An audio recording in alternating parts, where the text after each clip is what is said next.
Tuhan firman ajaib kekal meski gunung menghina. Tiada huruf yang gagal terpatahkan sia-sia. Hidup bersemayam lebih dari aku saksikan kitab yang suci mendengarkan firman hibur hati. Terang-terang langkahku kemana-mana ku pergi. Biarkan firman-Mu berkuasa atasku. Ubahku, bebasku, ku mau menyenangkan. Firman ajaib, ubah dan bebaskan aku.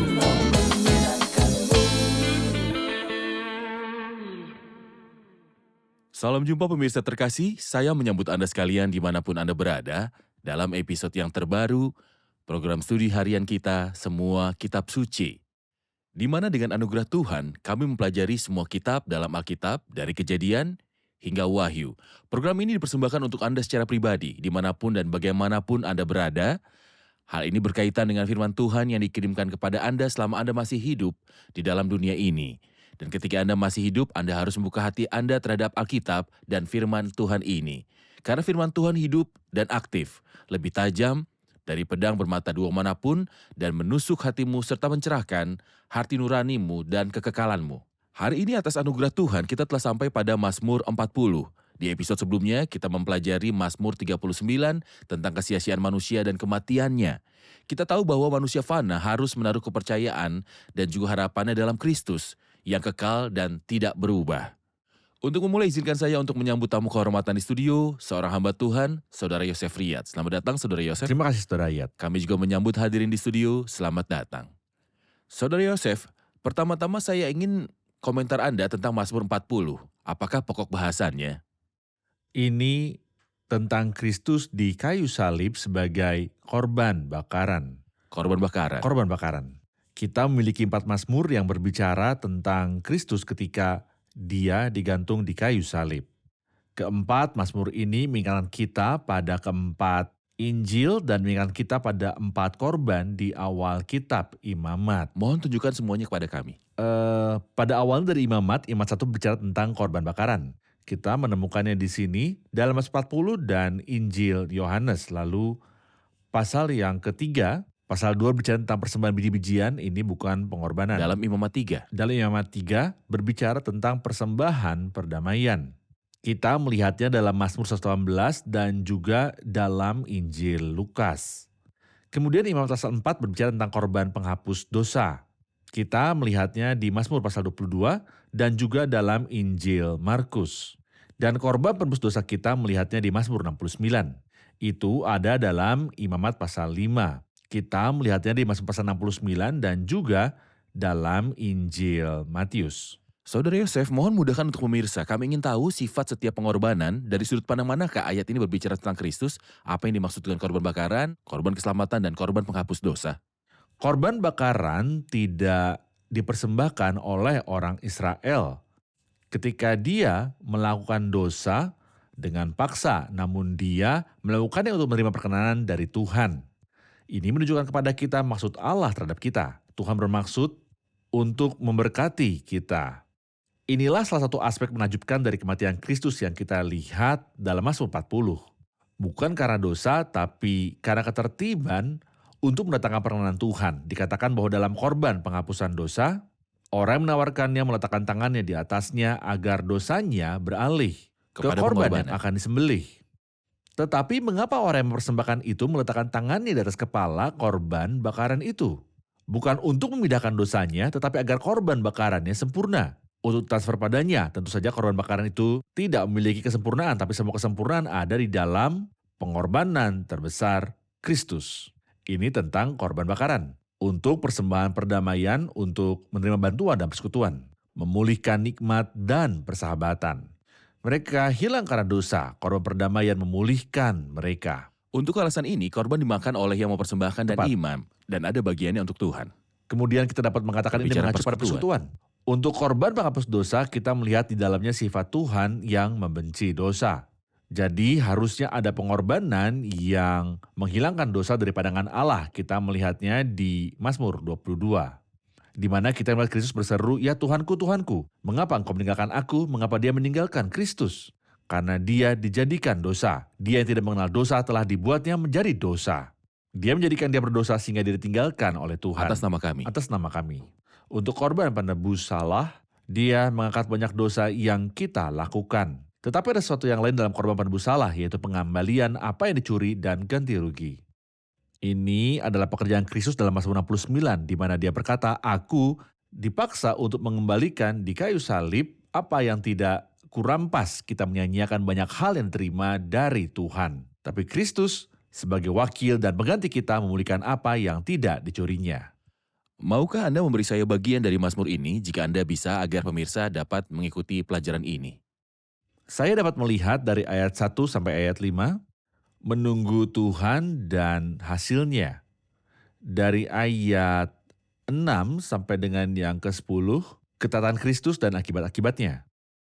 Bagian terakhir dari ayat yang ke-11 sampai akhir Mazmur, pekerjaan Kristus dan hasil-hasilnya, entah untuk yang dikasihi atau untuk musuh. Menantikan Tuhan dan hasilnya, Menunggu ketaatan Tuhan, Kristus dan hasilnya, ketaatan Kristus, pekerjaan Kristus di kayu salib, pekerjaan Kristus dan dan hasilnya. baik bagi yang beriman maupun yang tidak beriman. Baik, mari kita rehat sejenak dan kembali untuk menjawab pertanyaan hadirin. Pemirsa terkasih, kami akan segera kembali setelah rehat. Diperkirakan Mazmur ini, maksud saya Mazmur 40, mengungkapkan perasaan Daud selama pelariannya dari Absalom. Ini benar. Namun penulis Ibrani mengutipnya untuk menunjukkan secara menakjubkan kebangkitan, kemenangan, dan kenaikan Tuhan Yesus dalam kemuliaan. Hal ini juga mengungkapkan bahwa kematian Kristus bukanlah suatu kekalahan sama sekali. Sekalipun ini mengacu pada penderitaan Kristus, ini lebih mengacu pada sebuah lagu baru. Berkuasa atasku, ubahkanku, bebaskanku, ku mau menyenangkanmu. Tuhan firman-Mu ajaib, kekal seluruhnya. Ubah dan bebaskan aku, mau menyenangkanmu. Kami telah kembali pemirsa terkasih untuk menjawab pertanyaan hadirin di studio. Dalam Mazmur 40, aku sangat menanti-nantikan Tuhan, lalu ia menyenggung kepadaku dan mendengar teriakanku, meminta tolong.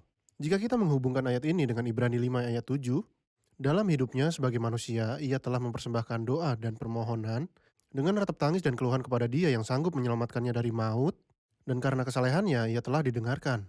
Apakah itu berarti Kristus tidak mengalami kematian? Melakukan apa yang Anda katakan tentang penderitaan Kristus sebagai korban di kayu salib, benar-benar berarti bahwa dia tidak mengalami kematian? Apakah dia didengar karena rasa takutnya yang saleh? Jika Anda membaca Injil, 7 kali Kristus mengatakan bahwa anak manusia akan dibunuh dan akan bangkit kembali pada hari yang ketiga. Dalam kitab Kisah Para Rasul kita menemukan gagasan yang sama. Kristus mati dan bangkit kembali. Para Rasul bersaksi tentang itu dalam surat-suratnya. Kita diajarkan bahwa Kristus mati karena dosa-dosa kita dan dikuburkan dan bangkit kembali pada hari ketiga. Dalam kitab Wahyu, Kristus berkata, "Aku telah mati, namun lihatlah, aku hidup sampai selama-lamanya." Lalu bagaimana menamaikan hal ini dengan ia menjenguk padaku dan mendengar teriakanku, minta tolong, dia tidak terus-menerus berada dalam cengkeraman kematian. Mazmur 69 juga berbicara tentang salib atau sumur menutup mulutnya di atasku. Kemudian dia mengalami kematian namun tidak tetap berada dalam cengkeramannya. Dalam Ibrani 5 ayat 7, kepada dia yang mampu menyelamatkan dia dari cengkeraman maut. Terjemahan yang lebih baik dalam bahasa Inggris out of death, bukan from death. Lalu apa bedanya? Dari kematian bukan berarti dia tidak akan mati. Keluar dari kematian berarti dia tidak akan tinggal dalam cengkeraman maut karena Kristus telah mati namun tidak tinggal diam dalam cengkeraman maut. Dia bangkit pada hari ketiga. Lalu jawabannya adalah melalui kebangkitan dari kematian, Ya. bukan pengecualian dari kematian. Benar. Baik, Saudara Yosef, bisakah kita menerapkan ayat permulaan yang akan saya baca sekarang dengan pengalaman orang berdosa?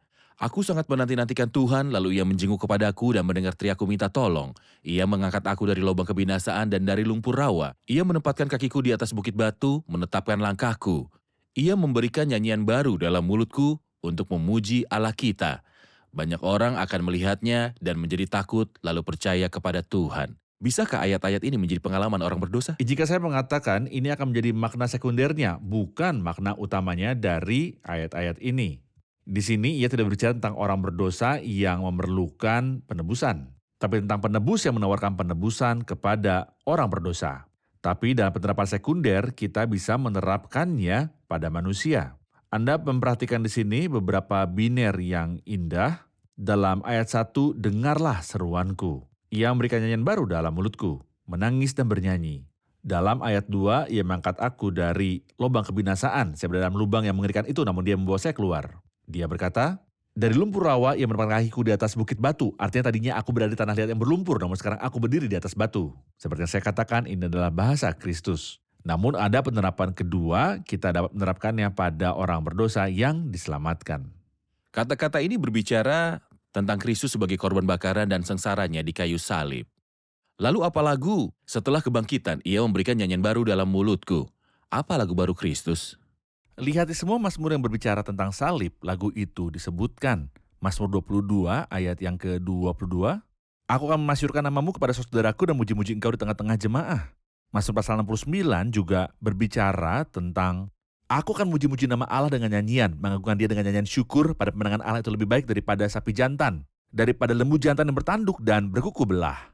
Mazmur 118 juga, bukalah pintu gerbang rumah Tuhan untukku, supaya aku masuk dan bersyukur kepada Tuhan. Dan di sini dia memberitahu kita tentang lagu baru. Ketika Kristus menangis, dia digambarkan dalam bentuk tunggal.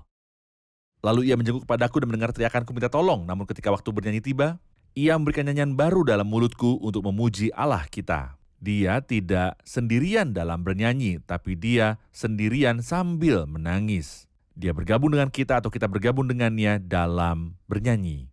Ketika dia berbicara tentang lagu itu, nyanyian baru dalam mulutku untuk memuji Allah kita. Ini lagu yang naik, ada hubungannya dengan Tuhan. Namun banyak orang akan melihatnya dan menjadi takut lalu percaya kepada Tuhan. Ini adalah arah horizontal terhadap manusia. Apa yang dimaksud dengan arah vertikal menuju Tuhan dan arah horizontal ke arah manusia? Hal terpenting dalam kematian Kristus, sebagian mestinya dalam segala hal, ialah kemuliaan Tuhan. Jadi korban bakaran itu adalah untuk kemuliaan Allah. Namun setelah itu, apakah ada hasilnya bagi manusia? Ya, dan mereka berbobot. Tapi dia berkata banyak. Karena dialah sebutir gandum yang jika mati akan menghasilkan banyak bulir. Banyak yang akan melihatnya dan takut. Kata ketakutan tidak boleh dianggap negatif, tapi takut. Layaknya si pencuri yang bertobat itu berkata kepada temannya, tidakkah kau takut kepada Allah? Bukan untuk ketakutan akan Tuhan, Takut tapi akan Tuhan. akan Tuhan. Lalu percaya, maka ia berkata takut dan akan percaya kepada Tuhan. Jika negatif, mereka akan takut dan lari dari Tuhan. Namun di sini, mereka takut dan berpaling kepada Tuhan. Menurutku dalam Kisah Para Rasul, pasal 6 ayat 7, kita melihat sekelompok orang sebanyak ini di mana kita diberitahu di dalam Kisah Para Rasul 6 ayat yang ke-7. Firman Allah makin tersebar dan jumlah murid di Yerusalem makin bertambah banyak. Juga sejumlah besar imam menyerahkan diri dan percaya, para imam yang menentang Kristus dalam hidupnya. Ketika Kristus mati dan bangkit dan mereka melihat keajaiban yang terjadi dan tabir bait suci yang terkoyak, banyak yang menyerahkan diri dan percaya. Benar. Saudara Yosef dalam ayat 6, 7, dan 8 terlihat seperti dialog antara anak dan bapa. Engkau tidak berkenan kepada korban sembelihan dan korban sajian, tetapi engkau telah membuka telingaku, korban bakaran dan korban penghapus dosa tidak engkau tuntut. Lalu aku berkata, sungguh aku datang, dalam gulungan kitab ada tertulis tentang aku. Aku suka melakukan kehendakmu, ya Allahku, Tauratmu ada dalam dadaku. Apa yang kita lihat dalam kata-kata ini? Ketiga ayat ini dari 6 sampai 8 adalah ayat-ayat mesianis dan dikutip dalam Ibrani pasal yang ke-10. Kita melihat Kristus datang untuk menggantikan semua pengorbanan dan persembahan dalam perjanjian lama dalam Imamat pasal yang pertama sampai yang ke-5. Jika saya mengingatkan orang yang melihatnya, mereka adalah korban bakaran, korban sajian, korban keselamatan, korban penghapus dosa, dan korban penebus salah. Di sini semua pengorbanan dan persembahan disebutkan. Maka ia berkata korban, yaitu korban keselamatan dan persembahan, korban sajian tidak engkau kehendaki. Kemudian ia berkata korban bakaran dan korban penghapus dosa tidak engkau tuntut. Juga jelas persembahan bakaran dan persembahan penghapus dosa. Dikutip dalam Ibrani 10, korban penghapus dosa, artinya korban penghapus dosa Dan dan rasa korban bersalah. pada bersalah. Lalu semua itu dikesampingkan. Lihatlah aku datang. Mengapa Tuhan menuntut hal ini dalam perjanjian lama? Ini hanyalah gambaran dari kenyataan. Ketika kebenaran telah datang, gambarannya dikesampingkan. Tidak perlu gambaran seperti lagi setelah kedatangan Kristus. Kepada siapa sebab pengorbanan ini ditujukan dalam perjanjian lama. Dan Anda katakan nilainya bukan terletak pada darah seekor binatang, tetapi darah kedatangan Kristus beberapa tahun setelah. Tepat. Ketika binatang dipersembahkan, Benar, Ibrani 10 dimulai dengan mengatakan, sebab tidak mungkin darah lembu jantan atau darah domba jantan menghapuskan dosa. Lalu bagaimana? Ya, ini adalah rujukan kepada Kristus. Oleh karena itu ketika dia datang ke dunia, dia bersabda, semua itu dikesampingkan, aku datang. Dalam volume kitab itu tertulis tentang saya untuk melakukan kehendakmu. kita rehat sejenak dan kembali untuk menjawab pertanyaan hadirin. Pemirsa terkasih, kami akan segera kembali setelah rehat. Bebaskanku, ku mau menyenangkanmu. Tuhan firman-Mu ajaib, kekal seluruhnya. Ubah dan bebaskan aku, mau menyenangkanmu. Kami telah kembali pemirsa terkasih untuk menjawab pertanyaan hadirin di studio. Kita mendengar tentang penantian Tuhan Yesus dan kebangkitannya dari kematian. Tapi dari sudut pandang praktis, kami tahu bahwa menantikan Tuhan itu baik, tetapi diketahui bahwa menunggu itu sulit. Penyanyi itu berkata, ajari aku untuk menunggumu. Bagaimana cara belajar menantikan Tuhan? Cara belajar menunggu yang sulit bagi kodrat manusia, Saudara Yosef. Bukankah penyanyi itu bilang ajari aku? Ajari Maka aku. itu adalah tanggung jawab Tuhan. Memang. Ajari kita. Saya pikir dia mampu mengajar kita ketika dia menempatkan kita di dalam perapian, kita menangis. Dia menunggu tapi akan bergegas pada waktunya. Saya pikir gambaran yang paling jelas adalah gambaran Yusuf. Dia menunggu begitu lama bukan? Namun Tuhan tidak mengecewakannya. Ketika dia minta bantuan juru minuman untuk menyelamatkannya, Tuhan membuat dia melupakan Yusuf selama 2 tahun. Karena suatu alasan, biarkanlah ketekunan itu memperoleh buah yang matang. Inilah hasil karya guru. Ada tertulis, siapakah guru seperti dia? Memang. Saudara Yosef, saya perlu berhenti lagi pada ayat 9. Aku suka melakukan kehendakmu, ya Allahku, Tauratmu ada dalam dadaku. Hukum Allah ada di dalam hati Kristus, dalam hati Sang Mesias. Ya. Bagaimana hal itu muncul dalam hidupnya? Izinkan saya ke ayat 8 terlebih dahulu. Silakan. Yang berbunyi, lalu aku berkata, sungguh aku datang dalam gulungan kitab. Ada tertulis tentang aku suka melakukan kehendakmu. Saya melihat di sini trilogi yang luar biasa. Triloginya adalah gulungan kitab. Kitab dengan huruf kapital, yaitu kitab suci. Tidak ada kitab lain Tidak ada setelahnya. kitab setelahnya. Ada tertulis tentang aku. Siapakah engkau? Tidak ada orang lain yang menjadi subjek kitab kecuali Kristus. Sebab Musa menulis tentang aku karena kesaksian Yesus adalah roh nubuat. Aku senang melakukan kehendakmu ya Tuhan. Di sini berbicara tentang satu kitab, satu pribadi dan satu tindakan yang ada, yaitu salib. Bagaimana hukum Allah tertanam di dalam hati Kristus? Untuk seluruh kehidupan Kristus sejak dia adalah seorang laki-laki berusia 12 tahun. Di antara para guru yang mendengar dan bertanya kepada mereka, hanya peduli hukum Tuhan dan tidak ada yang lain. Siapa yang membawakannya makanan? Alkitab tidak memberitahu siapa orangnya. Mungkin dia tidak makan, kemungkinan besar dia tidak makan. Namun dia memperhatikan kitab suci, aku bertemu dengan perkataan-perkataanmu, maka aku menikmatinya. Manusia hidup bukan dari roti saja. Ketika kita melihat seluruh kehidupannya, bahkan di kayu salib pada kitab suci, ada dalam hatinya. Sehingga sebagian besar perkataannya di kayu salib bersifat kutipan langsung atau tidak langsung dari kitab Mazmur. Setelah kebangkitan, dia berjalan bersama kedua muridnya ke Emmaus. Dia mulai menjelaskan kepada mereka hal-hal mengenai dia di dalam seluruh kitab suci. Jika Alkitab tidak mengandung kiasan tentang Kristus, maka Alkitab tidak akan tetap menjadi Alkitab. Anda Tidak ada mungkin yang belajar tersiksa prinsip-prinsip kecuali- karena kesaksian Kristus adalah roh nubuat. Benar, Jadi kita menemukan seluruh perjanjian lama dengan simbol-simbolnya, bayangannya, dan nubuatannya. Berbicara tentang Kristus. benar, Tentang dialah semua Semua nabi nabi. bersaksi. benar. Saudara Yosef, saat Anda berbicara tentang Kristus dan kesempurnaannya, serta keterhubungannya kepada kitab suci dan hukum Allah yang ada di dalam hatinya, namun dia berkata di ayat 13, sebab malapetaka mengepung aku. Aku telah dikejar oleh kesalahanku sehingga aku tidak sanggup melihat. Lebih besar jumlahnya daripada rambut di kepalaku sehingga hatiku menyerah. Apa maksudnya ini? Penggantian dan substitusi. Bagi dia segala kemuliaan, dia menerima untuk menggantikan orang-orang berdosa yang jahat untuk memberikan mereka kedudukannya. Sejak semula anak Allah menjadi anak manusia untuk menjadikan manusia sebagai anak-anak Allah. Di kayu salib yang kudus menerima untuk menghapuskan dosa-dosa kita untuk memberi kita kekudusannya. Tetapi oleh dia kamu berada dalam Kristus Yesus yang oleh Allah telah menjadi hikmat bagi kita yang membenarkan dan menguduskan dan menebus kita. Substitusi yang lengkap. Ayat 15, biarlah mendapat malu dan tersipu-sipu mereka semua yang ingin mencabut nyawaku. Biarlah mundur dan kena noda mereka yang mengingini kecelakaanku. Biarlah terdiam karena malu mereka yang mengatai aku, syukur, syukur. Biarlah bergembira dan bersukacita karena engkau, semua orang yang mencari engkau. Biarlah mereka yang mencintai keselamatan daripadamu tetap. Tetapi Tuhan memperhatikan aku ini sengsara dan miskin. Tetapi Tuhan memperhatikan aku. Engkaulah yang menolong aku dan meluputkan aku. Ya Allahku, janganlah berlambat. Kita memperhatikan bahwa ada dua tim yang dibicarakan di sini. Mereka yang berusaha menghancurkan hidupnya dan menginginkan kejahatan, tetapi kemudian dia berbicara tentang mereka yang mencari dia. Bagaimana akhir dari kedua kelompok ini? Kita telah membahas di awal bahwa pasal ini berbicara di bagian akhir tentang hasil karya Kristus bagi musuh dan orang yang dikasihi. Bagaimana dengan musuh? Biarlah terdiam karena malu mereka yang mengatai aku, syukur, syukur. Mereka mengatakan hal ini ketika dia disalib. Ia menaruh harapannya pada Mereka Allah, baiklah mengejeknya. Allah menyelamatkan dia. Ya, biarkan dia melepaskan dia jika menginginkan dia. Seolah mereka berkata, syukur, syukur, tidak mungkin dia akan menyelamatkan engkau dipakukan di kayu salib.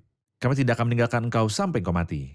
Kami tidak akan meninggalkanmu sampai engkau dikuburkan. Dan kami menyegel makam itu dengan segel Romawi. Tidak mungkin engkau akan bangkit kembali. Syukur.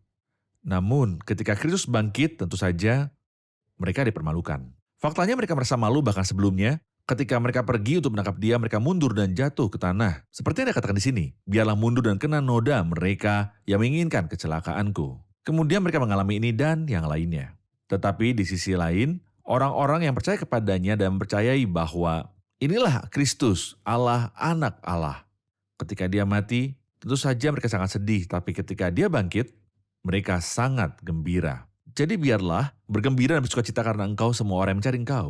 Biarlah mereka mencintai keselamatan daripadamu. Tetap berkata Tuhan itu besar. Hal itu terjadi pada kebangkitan. Para murid sangat gembira. Ketika Kristus bangkit dan musuh-musuhnya dipermalukan. Mereka yang mengharapkan dia mati dan namanya terhapuskan. Banyak orang berada di sekitar Sang Juru Selamat di kayu salib. Mereka menghinanya, mengejeknya, tetapi mereka dipermalukan pada hari kebangkitan. Dan Tentu. semua orang yang mencari Tuhan bersukacita. Benar. Tuhan memberkatimu, Saudara Yosef. Mari kita dengarkan komentar dari hadirin. Apa yang kita pelajari dari episode hari ini? Kitab suci bersaksi tentang satu pribadi, Yesus Kristus. Dialah yang mampu mendamaikan kita dengan Tuhan. Benar. Menunggu giliran Tuhan, menangis dalam kebahagiaan. Ini muncul di lagu baru. Benar. Dalam ayat 7 dan ayat 8, Alkitab menyajikan pribadi Kristus yang berkata, untuk melakukan kehendakmu, pekerjaan penuh Kristus. Benar. Banyak yang mengejek keselamatan Tuhan, tapi kebangkitannya adalah bukti terkuat dari kesempurnaan keselamatan Tuhan. Benar. Terima kasih. Tuhan memberkati. Terima kasih, Saudara Yosef. Kita lanjutkan diskusi di episode selanjutnya. Pemirsa terkasih, seperti yang kita dengar di episode hari ini, Kristus di kayu salib adalah korban bakaran yang pekerjaannya di kayu salib adalah memuaskan hati Tuhan dengan kesempurnaannya. Kristus disalib bukan karena dosa yang ada di dalam dia, tetapi dikatakan tentang dia bahwa hukum Tuhan ada di dalam hatinya. Dalam gulungan kitab ada tertulis tentang aku, seluruh kitab suci berbicara tentang Kristus. Kristus adalah subjek dari kitab suci. Kita tahu bahwa tidak akan ada kitab lain setelah Alkitab atau di sampingnya. Dan tidak ada seorang pun yang dibicarakan dalam Alkitab selain Kristus. Alkitab tidak mempunyai nubuatan lain tentang siapapun yang akan datang setelah Kristus. Kristus adalah wahyu terakhir Allah, telah berbicara kepada kita dengan perantaraan anaknya yang ditetapkan sebagai yang berhak menerima segala yang ada. Kristus demi saya dan demi Anda mati di kayu salib. Dan jika Anda menerima Kristus, engkau keluar dari kelompok orang-orang yang terdorong mundur karena malu kepada kelompok orang-orang yang menang, orang-orang beriman yang menang, yang ditebus. Tidakkah Anda ingin menjalani kehidupan yang seperti ini? Kehidupan Tuhan yang kekal, Anda harus menerima Kristus dan pekerjaannya di kayu salib. Sampai jumpa di episode selanjutnya. Tuhan besertamu.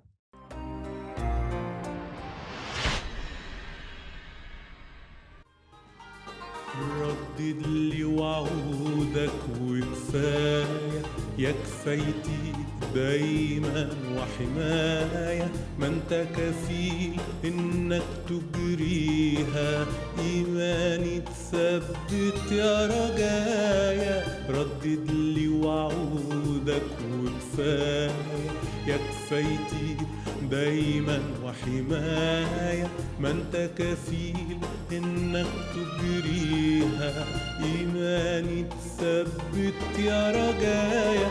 انا صابر مش هطرح ثقتي، مستنيك ورجايا اكيد، بايمان وانا راح تتحقق في حياتي كل المواعيد.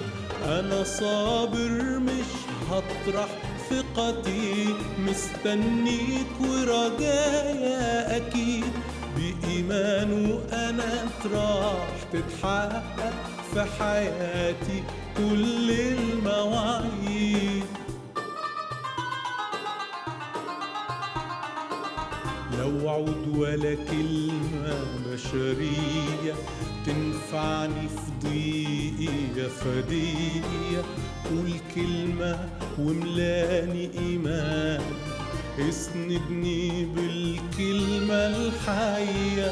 لا وعود ولا كلمة بشرية تنفعني في ضيقي يا فدية، قول كلمة املاني إيمان، اسندني بالكلمة الحية.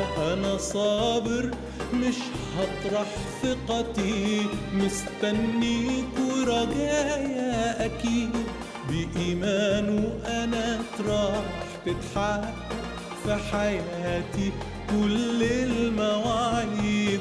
أنا صابر مش هطرح ثقتي، مستنيك ورجايا أكيد، بإيمان وأنا راح تتحقق في حياتي كل المواعيد.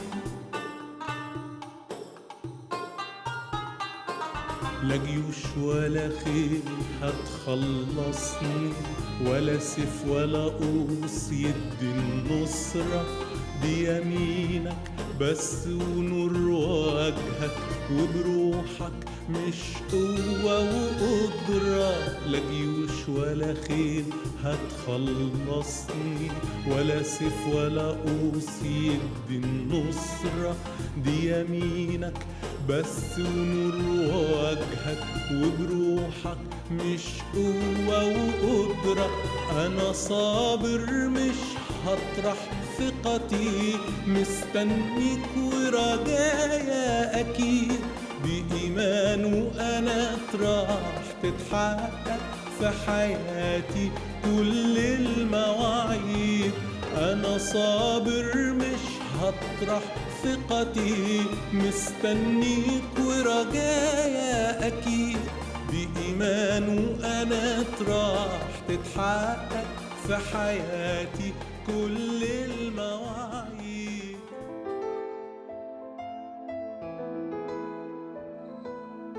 Tuhan firman-Mu ajaib, kekal meski gunung menghilang. Tiada huruf yang gagal, tak terpatahkan sia-sia. Hidup seperti-Mu ya Allah, lebih dari emas.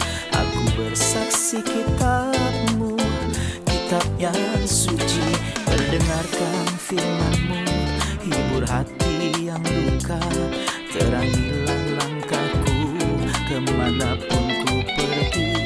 Biarkanlah firman-Mu berkuasa atasku. Ubahkanku, bebaskanku, ku mau menyenangkan-Mu. Tuhan firman-Mu ajaib, kekal meski gunung, ubah dan bebaskan aku.